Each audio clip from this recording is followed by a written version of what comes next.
Assalamualaikum warahmatullahi wabarakatuh. Apa kabar anak-anak? Semoga dalam keadaan sehat dan dapat mengikuti pembelajaran geografi hari ini. Baik, hari ini Bapak akan memberi materi tentang dua aspek geografi. Yang pertama ada aspek fisik dan yang kedua ada aspek non-fisik atau disebut geografi manusia atau disebut geografi sosial. Aspek fisik mempelajari peristiwa alam yang terjadi di permukaan bumi. Ilmu penunjang aspek geografi fisik yaitu geologi adalah ilmu yang mempelajari struktur, komposisi, sejarah, dan proses perkembangan bumi. Geomorfologi adalah ilmu yang mempelajari proses pembentukan muka bumi. Hidrologi ilmu yang mempelajari air. Klimatologi mempelajari iklim. Meteorologi mempelajari cuaca, vulkanologi mempelajari gunung api, pedosfer mempelajari tentang tanah, mineralogi mempelajari mineral, dan petrologi mempelajari batuan. Kemudian kita ke aspek non-fisik atau disebut geografi manusia atau disebut geografi sosial.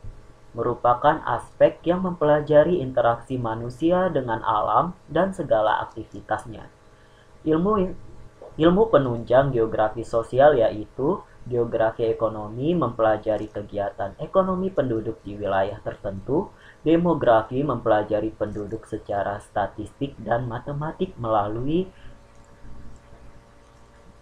demografi mempelajari penduduk secara statistik dan matematik mulai dari persebaran, komposisi, dan perubahan jumlah penduduk.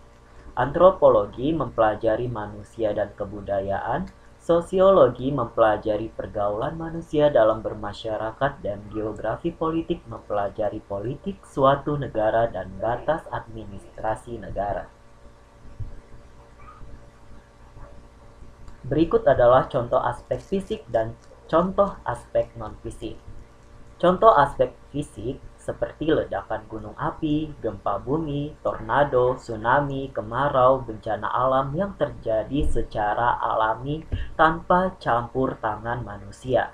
Sedangkan contoh aspek non-fisik atau aspek sosial seperti bencana yang terjadi karena ulah manusia. Contohnya perperangan antar kelompok masyarakat, kemudian kerusakan tanah diakibatkan pemberian pestisida oleh petani, kemudian banjir akibat manusia membuang sampah ke sungai. Kemudian kita masuk ke bab 2. Bab 2 ini kita akan mempelajari peta, penginderaan jauh, dan sistem informasi geografi. Nah, untuk pertemuan kali ini Bapak akan menjelaskan tentang materi peta. Pengertian peta. Peta berasal dari bahasa Inggris yaitu map, sedangkan map berasal dari bahasa Yunani yaitu mapa yang berarti taplak meja. Kemudian menurut International Cartographic Association, peta adalah gambaran kenampakan abstrak permukaan bumi dan benda-benda angkasa.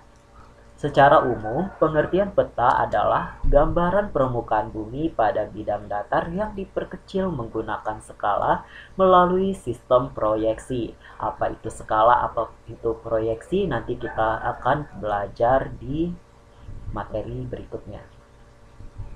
Kemudian kartografi adalah ilmu yang mempelajari peta, sedangkan kartografer adalah orang yang ahli membuat peta. Berikut adalah jenis-jenis peta. Yang pertama, peta berdasarkan sumber data. Peta berdasarkan sumber data ada dua macam, yaitu peta dasar atau disebut peta induk dan peta turunan. Peta dasar yaitu peta yang dihasilkan dari survei langsung di lapangan. Jadi para ilmuwan yang ingin membuat peta dia langsung ke lapangan, turun ke permukaan wilayah bumi untuk melihat atau memetakan kondisi wilayah permukaan bumi tersebut. Kemudian peta dasar digunakan sebagai acuan dalam membuat peta-peta lainnya. Yang kedua ada peta turunan, yaitu peta yang dibuat berdasarkan acuan peta yang sudah ada, yaitu peta dasar, ada sehingga tidak memerlukan survei ke lapangan. Ya, jadi para ilmuwan tidak memerlukan turun ke lapangan untuk menggambarkan kondisi permukaan wilayah yang akan dipetakan.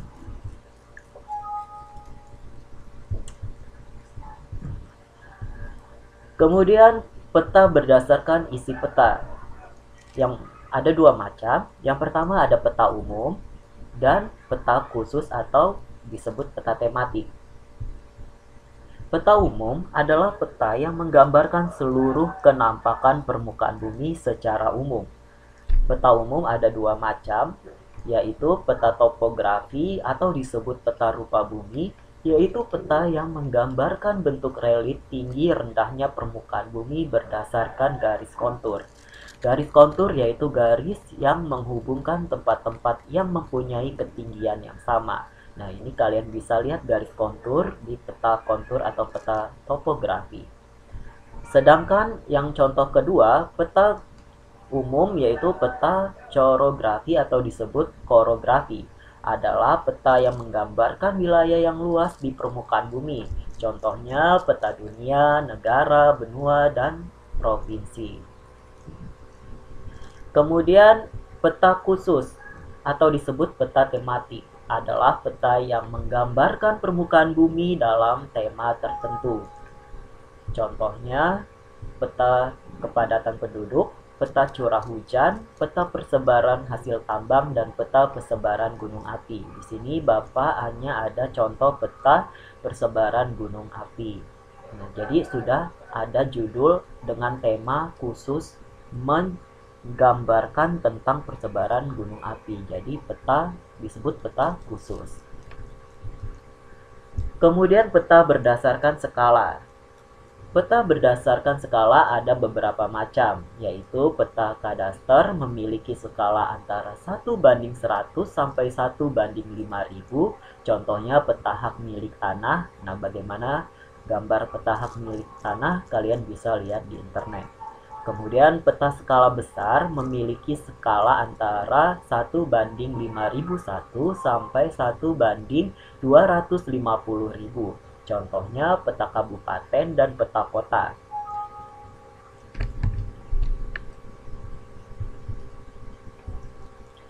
Kemudian ada peta skala sedang memiliki skala antara 1:2200.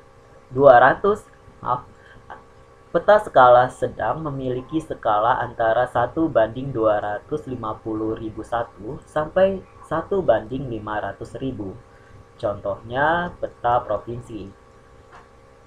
Kemudian peta skala kecil memiliki skala antara 1:500.001 sampai 1:1 juta. Contohnya peta negara. Kemudian ada peta geografis memiliki skala lebih dari 1:1 juta. Contohnya peta benua dan peta dunia. Oke, demikian materi hari ini. Semoga dapat dimengerti. Wassalamualaikum warahmatullahi wabarakatuh.